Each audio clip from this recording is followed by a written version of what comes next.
अब आपको लेकर जाते हैं ज़रा तारीख़ के गोशों में। और हम जो बात कर रहे थे प्रोग्राम में पहले कि जी गोश्त स्कूल्स हैं और हमारे यहाँ पर तालीम का फुकदान है, तालीम के ऊपर हम ख़र्च नहीं करते हैं, ये सारे मामलात ऐसे हैं। और फिर उसके बाद शिफा ने एक जुमला कहा था कि ख्वाहिशें हमारी ये हैं कि हमारे मुल्क से बड़े बड़े साइंसदान निकलें, हमारे मुल्क से बड़े बड़े टेक्नोलॉजिस्ट निकलें। ख्वाहिशें, हाँ बिल्कुल, ख्वाहिशें भी ऐसी हैं, हमें लगता भी ऐसा ही है कि हमसे बड़ा साइंसदान और फनकार कोई है भी नहीं, हमारे से बड़ा जुगाड़ू कोई नहीं, ये तो खैर तय है, इससे तो कोई मतलब तो राय नहीं है। लेकिन अगर हम इस्लामी तहज़ीब की बात करें, इस्लामी तमद्दुन की बात करें, और इस्लाम ने जिस तरीके से इल्म पर एम्फेसिस किया है कि हर मुसलमान मर्द और औरत पर इल्म हासिल करना फ़र्ज़ करार दिया गया है, और ये इल्म की बात की जा रही है, इसमें दीनी और दुनियावी इल्म दोनों आ जाते हैं, और हर मुसलमान मर्द और औरत पर भी फ़र्ज़ है। बहुत सारे लोग जो कहते हैं कि जी औरतों को इल्म हासिल नहीं करना चाहिए, ये वो इस तरह की बातें, कुछ भी नहीं है। दीन हमेशा इल्म की बात करता है, और हमारा जो मज़हब है उसकी बुनियाद ईमान के साथ साथ इल्म पर भी है। ये दोनों चीज़ें जो हमारे मज़हब की बुनियाद बनती है। अब अगर इस्लामी तहज़ीब का जो एक गोल्डन एरा जिसे हम कहें उसकी हम बात करें तो हर शोबे के माहिरीन मौजूद थे। हर शोबा, साइंस का हर शोबा, टेक्नोलॉजी का हर शोबा, उसके मुसलमान माहिरीन दुनिया भर में मौजूद थे, और वेस्ट ने उनसे इस्तिफ़ादा हासिल किया। उनके नाम बदल दिए, वेस्ट ने ये किया, एवेसिना कर दिया, और मतलब बहुत कुछ किया है, गड़बड़ वेस्ट ने की है। और वो आज खैर उसके बाद उन्होंने उस गड़बड़ को ओन किया, उसके ऊपर तहकीकात की, और आज वो टेक्नोलॉजी में, फ़न में, तालीम में आगे हैं हमसे। लेकिन अगर हम बात करें तिब के शोबे की, तो आज हम आपको बताते हैं तिब के शोबे के हवाले से 5 ऐसे बड़े नाम हैं जिन्होंने मेडिकल साइंस की दुनिया में इनकलाब बर्पा कर दिया। और अगर उनका काम ना होता तो आज मेडिकल साइंस जिस जगह पर पहुंची है, मेडिकल साइंस उस जगह पर ना होती। वेस्ट भी इस बात को एक्नॉलेज करता है, हमें बहुत मरतबा इस बात का पता नहीं होता है। तो पहला नाम जिससे हम आपकी वाकफियत करवाना चाहते हैं वो है अबू बकर अल राज़ी का। अबू बकर अल राज़ी जो है वो पैदा हुए थे ईरान में, 9वीं सदी में पैदा हुए थे, और ईरान का शहर है रे, वहाँ पर उनकी पैदाइश हुई थी। 17वीं सदी तक पूरे मगरिब में उनके नाम का डंका बजता था, और मेडिकल साइंस के हवाले से उनको जाना जाता था। और सबसे पहले इन्होंने ही दरियाफ्त किया था कि चेचक और खसरा ये दो जो बीमारियां हैं, ये दो मुख्तलिफ बीमारियां हैं। उससे पहले सारी दुनिया समझती थी कि ये एक ही बीमारी है, लेकिन इस मुसलमान साइंसदान ने आकर दुनिया को बताया कि ये दो अलग अलग बीमारियां हैं। बहुत सारी किताबें उन्होंने लिखी, और मेडिकल का जो शोबे का इंसाइक्लोपीडिया है हावी, उसने गैर मामूली शोहरत हासिल की थी। उनका लिखा हुआ इंसाइक्लोपीडिया था हावी, 935 में उन्होंने वफ़ात पाई थी। तो ये था जिक्र अबू बकर अल राज़ी का। बिल्कुल, अच्छा, इनके बाद फिर हम ज़रा जिक्र कर लेते हैं अली बिन रबन अत्तिबरी भी इनको कहा जाता है। बिल्कुल बताएं कुछ कहना चाह रहे हैं। अल तिबरी जो है वो भी थे, मुहक्किक भी थे, जिन्होंने तारीख भी लिखी है। तारीख तिबरी बड़ी मशहूर है, बिल्कुल, वो नहीं है, ये अलग है अल तिबरी। और ये एक अलग अजीम साइंसदान है जिनकी वलादत जो है ये भी ईरान में पैदा हुए। और ईरान एक ज़माने में हब ऑफ नॉलेज कहा जाता था। बगदाद लोग जाते थे, मेडिकल साइंस वाले जो डॉक्टर्स होते थे वो वहाँ जाकर पहले एक ख़ास किस्म का एग्ज़ाम देते थे। इराक, हाँ, बगदाद और ईरान दोनों इराक और ईरान, तो वहाँ पर जाया करते थे। और उन इलाकों में जाकर वहाँ होता था एक कोई मेडिकल टेस्ट, जिस तरह आजकल ये प्लैब 1 प्लैब 2 इंग्लैंड ने बना लिए ना अपने, तो ये उस ज़माने में वहाँ हुआ करते थे। और जो वो टेस्ट दे देता था, पास कर लेता था, तो वो एक तरह से रिकग्नाइज्ड होता था कि वो मेडिसिन प्रैक्टिस कर सकता है।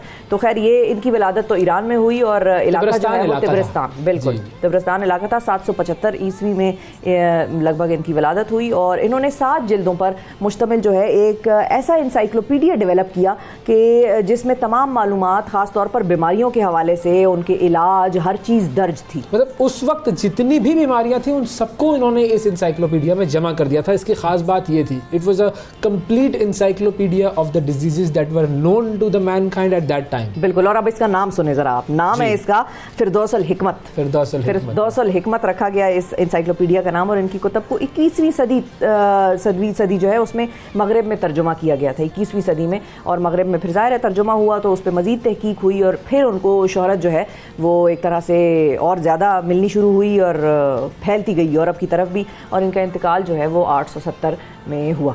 अच्छा तो जी। ये जो तीसरा? है ये सिलसिला तीसरा इनके हवाले से था। नाम जिससे सब वाकिफ हैं वो अली सीना, इब्न सीना इब्न जिन्हें सीना, कहते हैं, जिनको मगरिब ने एवेसेना कर एवेसेना दिया। कर दिया। अब एवेसेना किधर, इब्न सीना किधर? उन्होंने कहा ना जी नाम ही बदल दो ना, लोगों को पता ही ना चले एवेसेना कोई अलग आदमी है, उसने दुनिया और में बड़े अच्छा कारनामे ऐसा बदलो कि अवल तो किसी को समझ ना आए, और अगर समझ आ जाए तो फिर वो कहें हाँ भाई हम इन्होंने इब्न सीना का कोई अपना वर्जन निकाला है एवेसेना, जबान में जरा थोड़ा सा उतार चढ़ाव हो गया। इब्न सीना का ताल्लुक उज़्बेकिस्तान से था, बुखारा में वो पैदा हुए थे 980 में, और उनकी जो कुतुब थी 6 सदियों तक यूरोप के निसाब में वो शामिल रही थी। इतना बड़ा ये शख्स था, और सबसे पहले टीबी और गर्दन तोड़ बुखार के जो मुतअद्दी मर्ज होने की जो दरियाफ्त है वो इन्हीं से वाबस्ता है। इन्होंने उसके ऊपर काम किया था जी।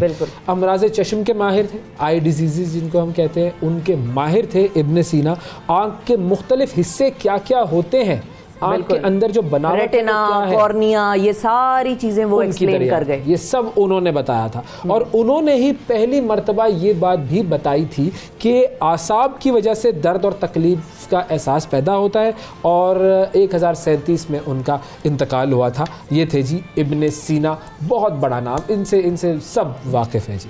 चौथा बड़ा नाम जो है बिल्कुल इब्न नफीस, और ये भी एक बहुत बड़ा नाम है। 1213 ईस्वी के करीब दमिश्क में इनकी विलादत हुई, दमास्कस में, बिल्कुल दमास्कस में। और इन्होंने मगरिब से 400 साल पहले ही खून का जो सिलसिला है, जो हमारी रगों में दौड़ता है, जो दिल तक पहुंचता है, जो फेफड़े, ये सारा निज़ाम इन्होंने दरियाफ्त कर लिया था, और बताया कि किस तरह ये दिल और फेफड़ों में हमारा खून, वेन्स और आर्टरीज और ये जो सारी नालियां, बिल्कुल उर्दू में कहते हैं वेसल्स, ब्लड वेसल्स हो गए आमतौर पर, उसमें ये किस तरह से खून जो है, ये सारा जो है इन्होंने दरियाफ्त किया, कैसे खून गर्दिश करता है, और ये सब सिलसिला इन्होंने बताया।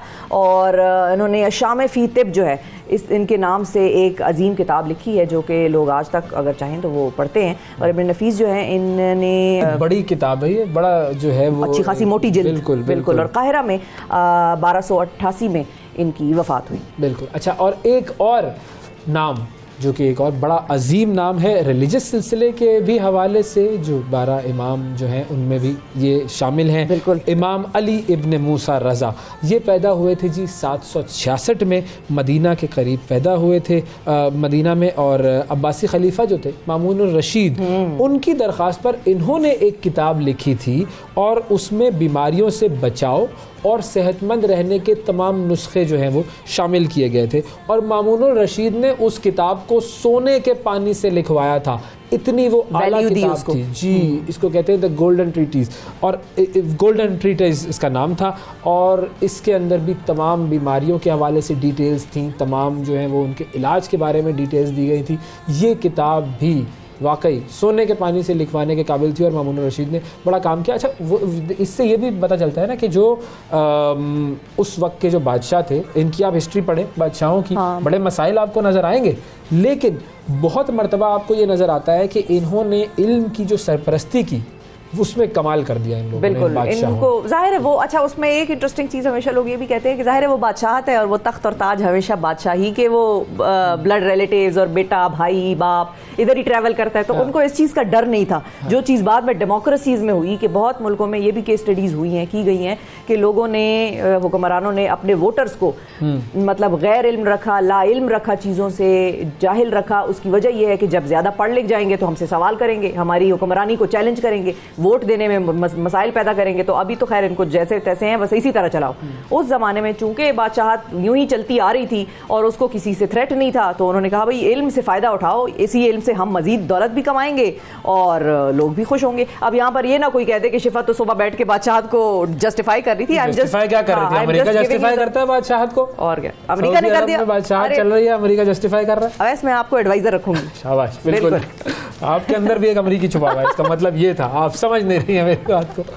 अच्छा जी, तो ये तो थे खैर जी ये 5 वो शख्सियात जिनका मेडिकल साइंस की दुनिया में बड़ा नाम है। 5 मुसलमान साइंसदान इन्हें कहें, 5 मुसलमान तबीब इन्हें कहें। और आज जो हम पर इल्ज़ाम लगाया जाता है ना कि मुसलमानों ने क्या किया है, मुसलमानों ने तो इल्म से कुछ किया ही नहीं है, तो ये हम जरा आपके सामने तारीखी हक़ाइक़ लेकर आते रहेंगे और बार बार रियलिटी चेक आपको देते रहेंगे जी।